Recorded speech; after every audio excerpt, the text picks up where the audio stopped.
kids, it's Miss Maryanne. Today we're going to read this book called Have Fun, Molly Lou Mellon, and it is about a girl who likes to make things.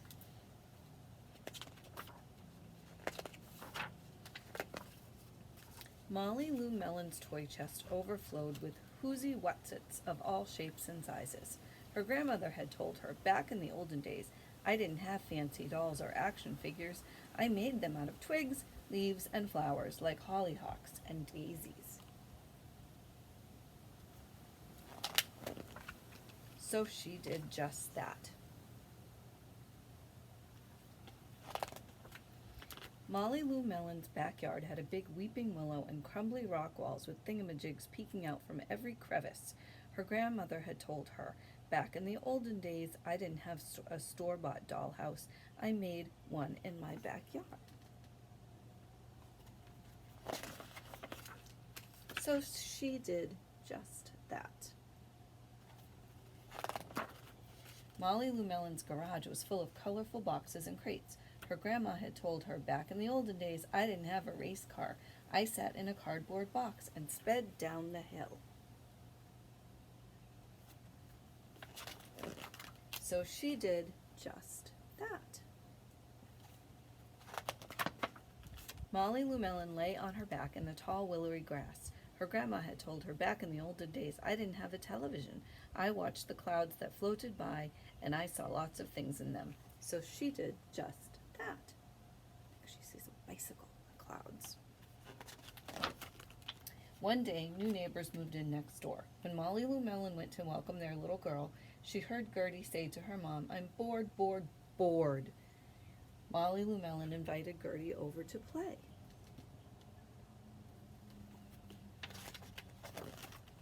On Monday, Gertie brought over her darling Darla deluxe dollhouse, complete with an electric mixer and working chandeliers. Molly Lou Mellon showed Gertie her tree root palace, complete with acorn-capped dinner plates, woven leaf air conditioning system, and cicada jacuzzi. Gertie was amazed.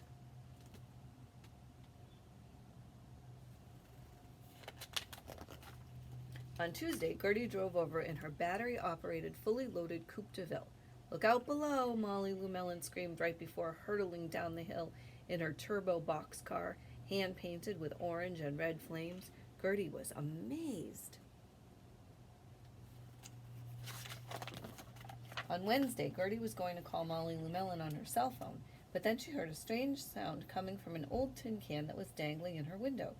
This is the operator. Will you accept a call from me, Molly Lou Mellon? Yes, Gertie spoke into the can. Great, come on over. Click. Gertie was amazed.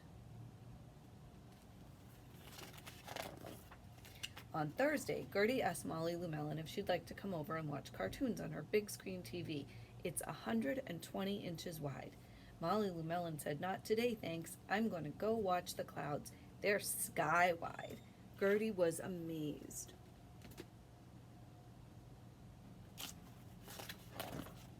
On Friday, Gertie brought over a homemade doll with a frilly hollyhock skirt and violets for hair. It's for your palace, she said, and Molly Lou Mellon was amazed. On Friday evening, Molly Lou Mellon and Gertie were tired from playing all week. They lay down in the tall, willowy grass, looking up at the clouds. I see a butterfly, Gertie giggled, and a penguin and a refrigerator. Molly Lou Mellon opened her eyes wide and grinned her biggest grin. I see a grandma cloud winking at me, and Molly Lou Mellon winked right back. The end. In our book, Molly Lou Mellon liked to make her own toys, and I thought that sounded like something that would be really fun to try. So I took some Play-Doh that I had at home and a cookie sheet like this one and a marble, and I made my own marble run. It's really easy to do. All you need to do is take the Play-Doh and form it into little worm-like shapes or squiggles, and it will stick down onto the cookie sheet, but not permanently. So if you want to rearrange the whole thing, you can do that. Now, when you're doing this, you don't want your cookie sheet to be flat like this, because then the marble won't go down the marble run. So if you're not going to hold it like I'm doing, you can just put something underneath it, maybe a book at one end to hold it up a little bit. And let's try it.